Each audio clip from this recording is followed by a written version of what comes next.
निर्भया कांड को 3 साल पूरे हो चुके हैं। 3 साल पहले राजधानी दिल्ली में 21 साल की छात्रा से चलती बस में जो दरिंदगी हुई, उसके बाद पूरा देश हिल गया। तमाम विरोध और धरने प्रदर्शन हुए। उसके बाद सरकार ने कानून को और कड़ा किया। अब निर्भया के खिलाफ बर्बरता की हद करने वाले नाबालिग कसूरवार के छूटने का वक्त आ गया है। नियम के मुताबिक उसे 20 दिसंबर को छोड़ा जा सकता है। हालांकि सरकार ने दिल्ली हाईकोर्ट से जुवेनाइल की रिहाई का विरोध किया है, लेकिन यह मसला भी आगे देखना है कहां जाता है। क्या निर्भया के हत्यारे की रिहाई होनी चाहिए और क्या निर्भया कांड के बाद से दिल्ली में कुछ बदला है? आज का मुद्दा में इसी पर करेंगे बात। और मुद्दे की पड़ताल के लिए जब हमारी संवाददाता दिल्ली की सड़कों पर उतरी तो उन्हें किस हकीकत का सामना करना पड़ा, यह भी पहले देखिए, उसके बाद करेंगे चर्चा।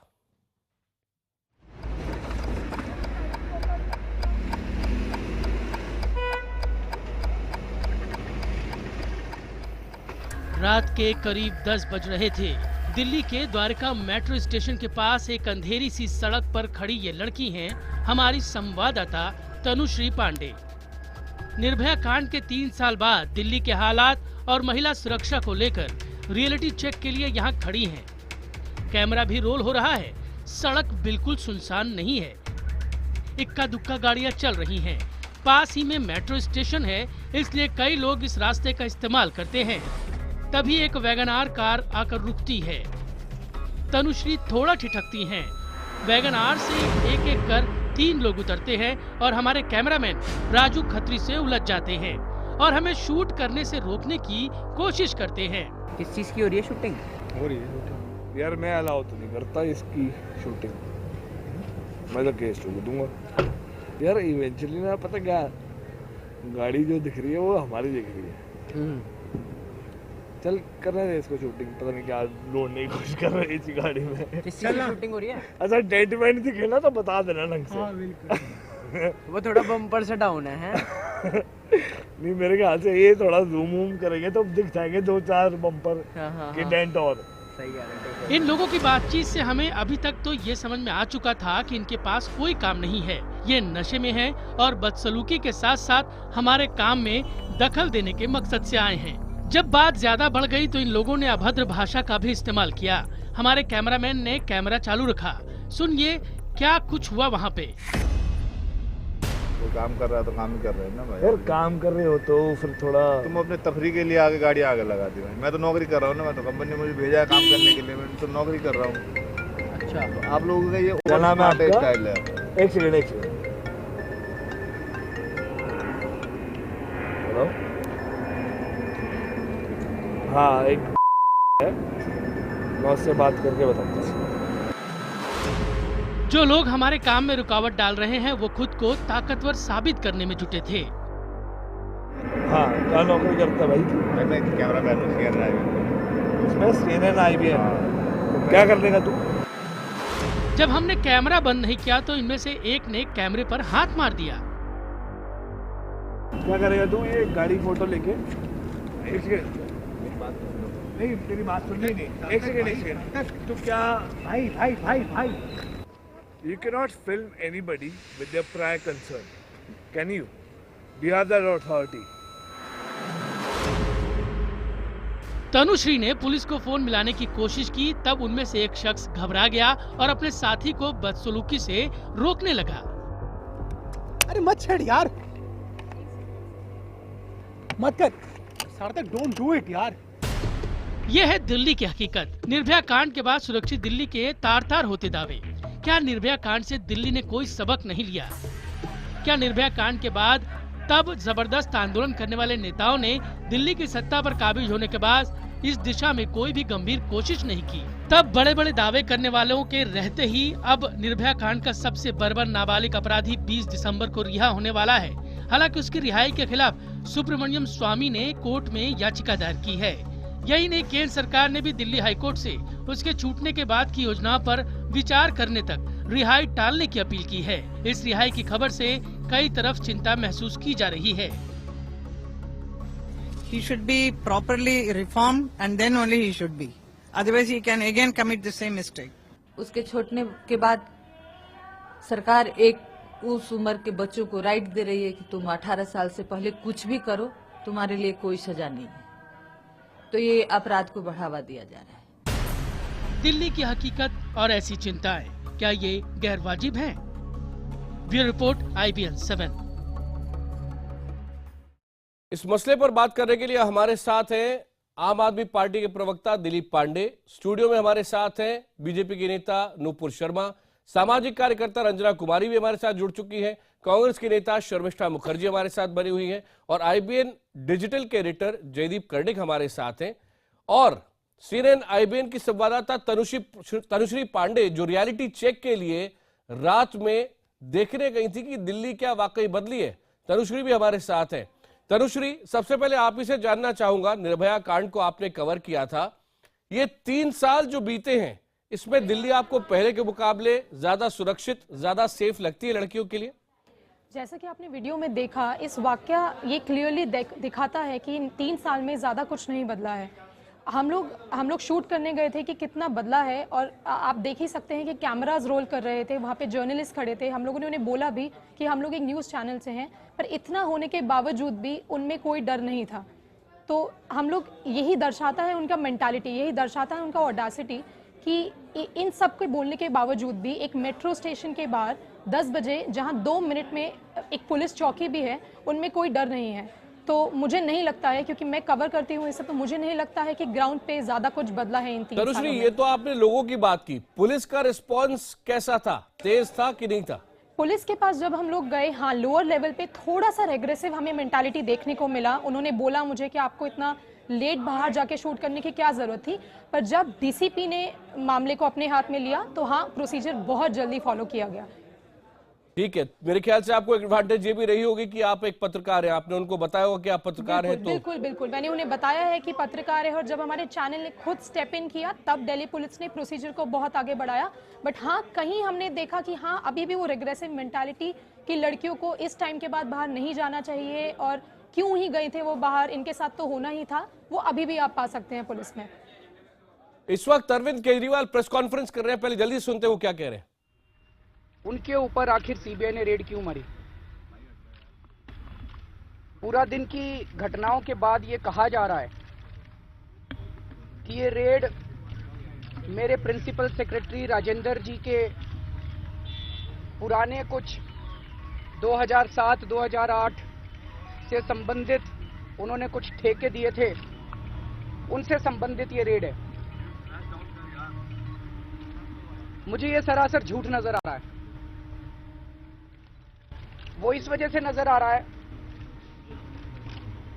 कि 2007 और 2008 से संबंधित, 2007 से 2014 कह रहे हैं शायद ये लोग कह रहे हैं कि राजेंद्र जी एजुकेशन सेक्रेटरी थे, वैट कमिश्नर थे, IT सेक्रेटरी थे और भी कई डिपार्टमेंट्स थे, और जहां जहां वो गए उन्होंने वहां किसी एक कंपनी को फायदा पहुंचाने के लिए ठेके दिए। हमारी सरकार, हमारी पार्टी भ्रष्टाचार के सख्त खिलाफ है। कल को अगर मेरे बेटे के खिलाफ भी सबूत मिलेंगे, मैं उसे छोड़ूंगा नहीं, सबसे पहले मैं उसको जेल भिजवाऊंगा। लेकिन जो कार्रवाई हो रही है, मुझे नहीं लगता वो उन ठेकों की जांच के लिए कार्रवाई हो रही है, क्योंकि अगर एजुकेशन सेक्रेटरी रहते हुए राजेंद्र जी ने गलत ठेके दिए 2007 में, तो आज CBI को एजुकेशन डिपार्टमेंट पे भी तो रेड मारनी चाहिए थी। 2007 की उस ठेके की फाइल कहां है? वो मुख्यमंत्री के दफ्तर में नहीं है, वो एजुकेशन डिपार्टमेंट के रिकॉर्ड रूम में है। अगर वैट कमिश्नर रहते हुए राजेंद्र जी ने गलत ठेके दिए, तो वो वैट डिपार्टमेंट की फाइल कहां है जिसके जरिए वो ठेके दिए गए? वो वैट डिपार्टमेंट की फाइल, वो वैट डिपार्टमेंट के रिकॉर्ड रूम में है। एजुकेशन डिपार्टमेंट पे रेड नहीं मारी, वैट डिपार्टमेंट पे भी रेड नहीं मारी, उनसे फाइलें भी नहीं मांगी।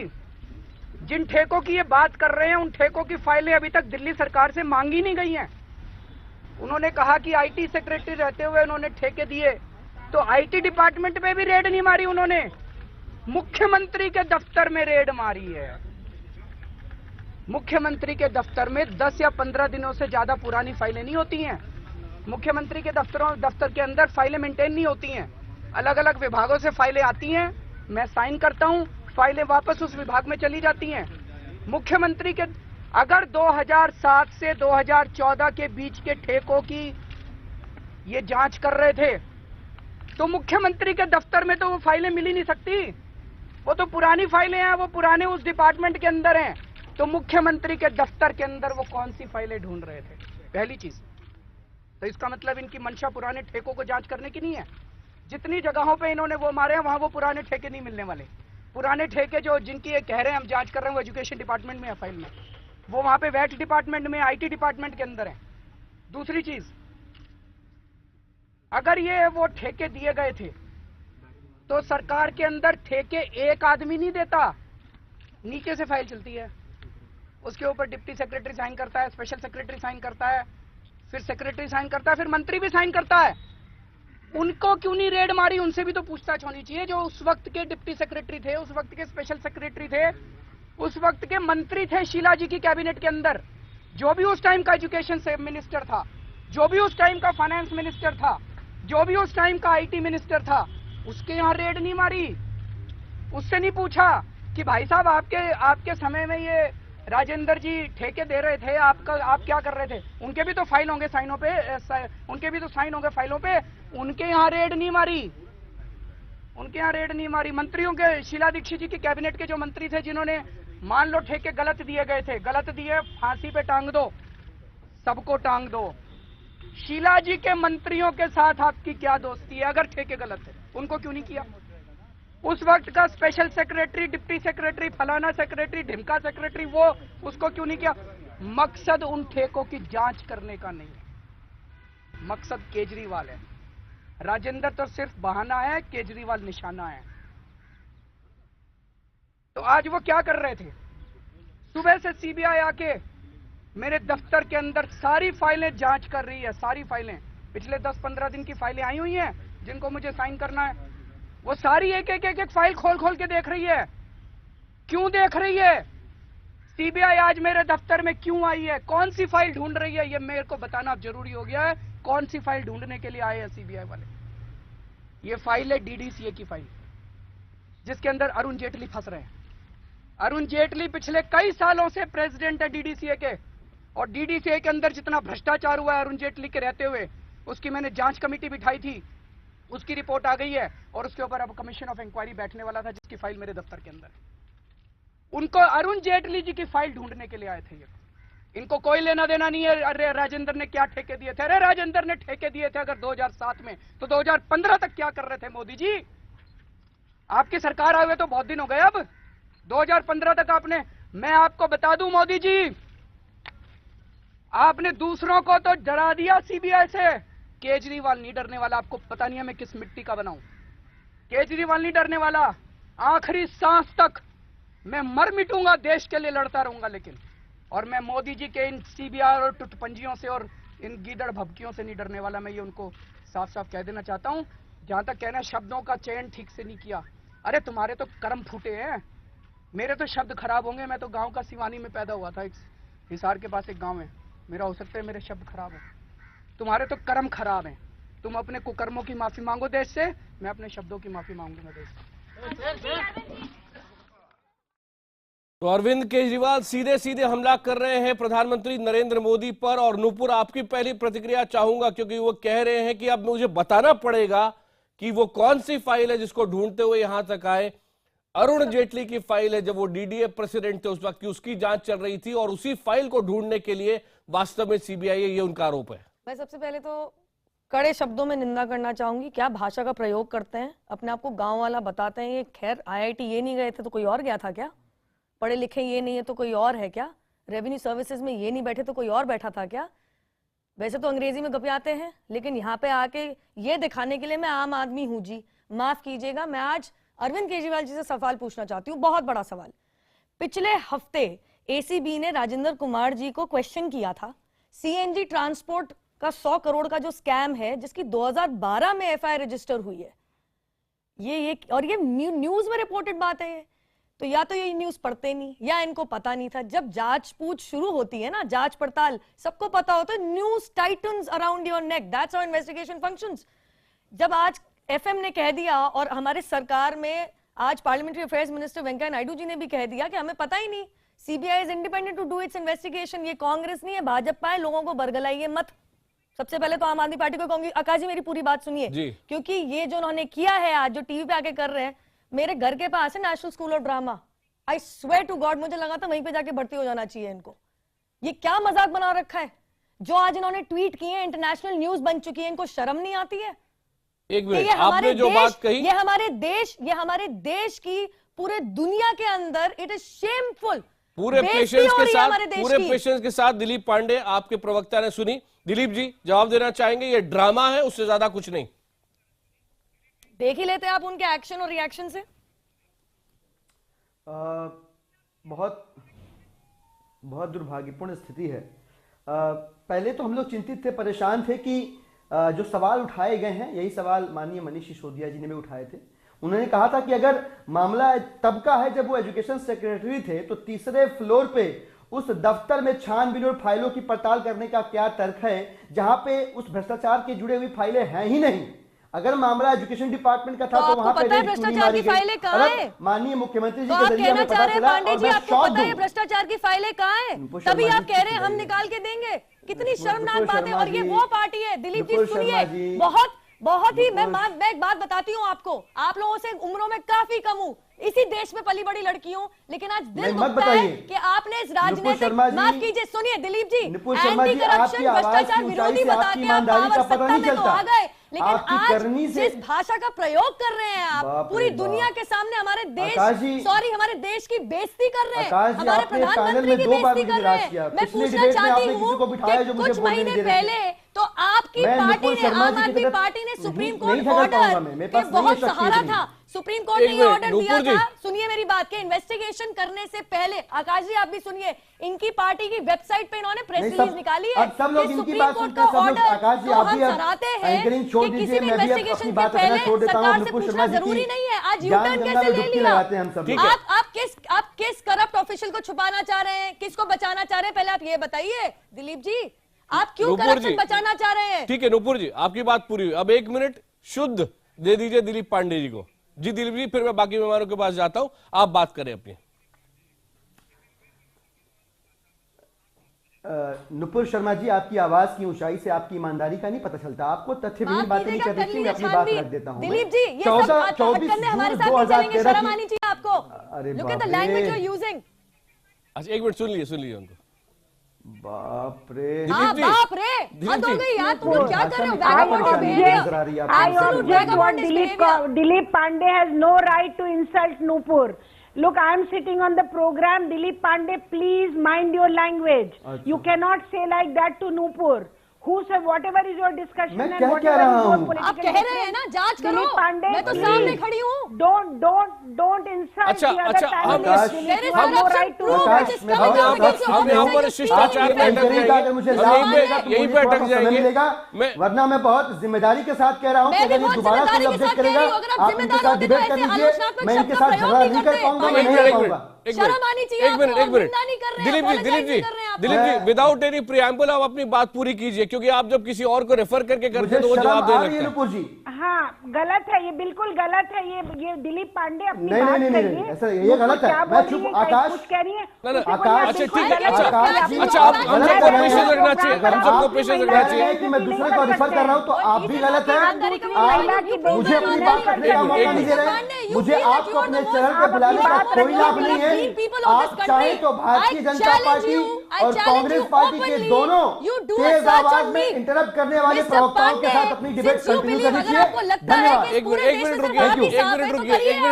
रुकिए। अच्छा 1 मिनट, नूपुर आज उनको आपके सवाल का जवाब देना चाह रहे हैं, जोड़ लीजिए, बहुत अच्छी बात है। सुनिए आपके सवाल का जवाब देना चाह रहे हैं, जवाब तो सुन लीजिए। क्या जवाब सुने? अब बीच में लेकिन कोई ना बोले, अब बीच में कोई ना बोले। दिलीप जी 1 मिनट आपका।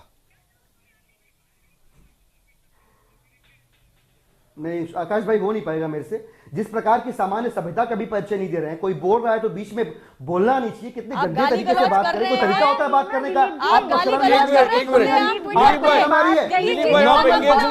जाती है, ये तमीज नहीं आपको। नेशनल चैनल में बैठ के आप डिबेट कर रही हैं। मैं दिलीप जी के पास आता हूँ। जयदीप आपसे सुनना चाहूंगा, दिल्ली की जनता आज क्या जानना चाहती है? आपकी आवाज पूछाई से आपकी ईमानदारी का सभ्यतापूर्वक बात करिए। ईमानदारी से अपनी बात अच्छी है, मुझे अपनी तमीज मत सिखाइए। सिखाएंगे दिलीप। मैं सारे फेडर बंद कर रहा हूँ, सिर्फ जयदीप को सुनना चाहता हूँ, फिर मैं दिलीप जी के पास आऊंगा। जयदीप दिल्ली की जनता आज क्या चाहती है? दिलीप जी आपकी सच्चाई निकल आई आज बाहर। आकाश, एक तो बहुत दुर्भाग्यपूर्ण बात है कि हम 3 साल बाद दिल्ली कैसी है निर्भया कांड के हम चर्चा करना चाह रहे थे, लेकिन एक बहुत महत्वपूर्ण हमने, क्योंकि हम सुबह से जानना चाह रहे थे, जिस तरह के ट्वीट्स आए, सीबीआई छापों को लेकर संसद में तक हंगामा हुआ, इंटरनेशनल मीडिया में चर्चा हुई है। सबसे पहले तो देश की जनता ये चाहती है कि किसी भी मसले को राजनीति का अखाड़ा नहीं बनाए। कुछ मसले होते हैं जिनको राजनीति से परे रखना चाहिए। पहली बात तो यह है कि अगर सीबीआई के छापे हुए हैं तो संयम रखना चाहिए। एक पूरी पार्टी जो भ्रष्टाचार के खिलाफ लड़ाई लड़ते हुए इतने बड़े ओहदे पर पहुंची है, 67 सीटों के साथ आप जीते हैं, अगर आपने कुछ गलत नहीं किया तो इन छापों से आपको, अगर राजनीतिक विद्वेष से हुआ है तो जनता भी देख रही है। आप में इतना पेशेंस होना चाहिए। इस तरह की बयानबाजी और खासतौर पर जिन शब्दों का इस्तेमाल हुआ है, मुझे लगता है सारे तथ्यों को अलग रखते हुए भी हमें एक मुख्यमंत्री द्वारा देश के प्रधानमंत्री के लिए इस तरह के शब्दों का इस्तेमाल ठीक नहीं लगता। पहली बात। दूसरी बात, अभी भी जिस तरह की हम बातचीत देख रहे हैं, मुद्दे की बात नहीं कर पा रहे हैं। उन्होंने अभी आरोप जो लगाए हैं, ठीक है जयदीप, मेरे पास समय समाप्त हो रहा है। दिलीप आप अपनी बात पूरी करें और मैं स्टूडियो को रिक्वेस्ट कर रहा हूँ, पीसीआर को रिक्वेस्ट कर रहा हूँ। रंजना जी मैं आपके पास आ रहा हूँ, आपके पास आ रहा हूँ। सारे फेडर बंद कीजिए, मुझे सिर्फ दिलीप पांडे को सुने दीजिए। रंजना जी आपके पास भी आ रहा हूँ। दिलीप जी आप बात पूरी करें पहले।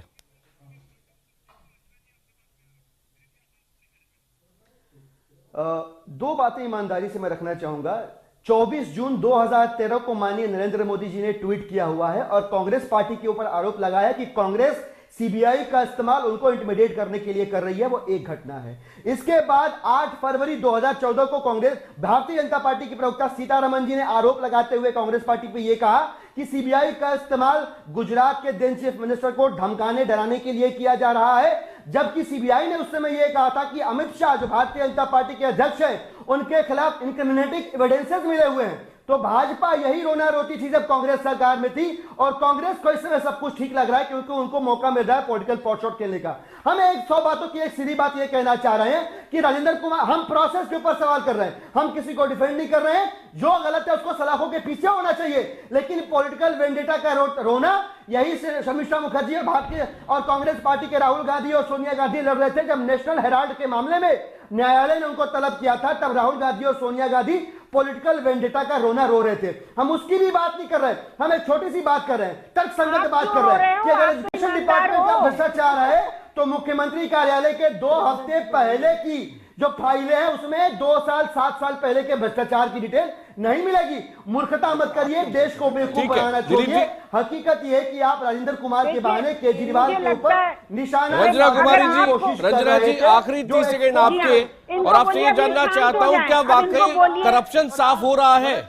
चाहे बीजेपी की बात करें, चाहे आम आदमी पार्टी की बात करें। मैं दो देखिए, इस पूरी घटना के 2 हिस्से हैं। दिलीप पांडे शांत हो जाए, वो उनके चिल्लाने से भी कुछ नहीं होने वाला है। बोलने का बिल्कुल मौका नहीं दिया गया। दिलीप पांडे समय गुजर रहा है, आप बोले 30 सेकंड। रंजना जी पैनल पर बैठे हैं, दिलीप पांडे और लोग भी पैनल पे हैं, शांत हो जाओ पहले।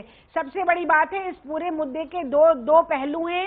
एक ये कि राजेंद्र कुमार जो ऐसा एक करप्ट ऑफिसर के खिलाफ जांच चल रही है, जांच एजेंसी अपना काम करेगी। अब आपको याद है कि देना चाहिए ये बात। एक मिनट आपको भी अचानक याद है जब अपनी बात होती है तो आपको ये याद आता है कि पैनल पे और भी लोग बैठे हुए हैं। देश को बेवकूफ बनाना छोड़िए। जब मैं अपनी बात कर रहा था तो आप लोग दिलीप पांडे चिल्ला तो अब तुम रहे हो।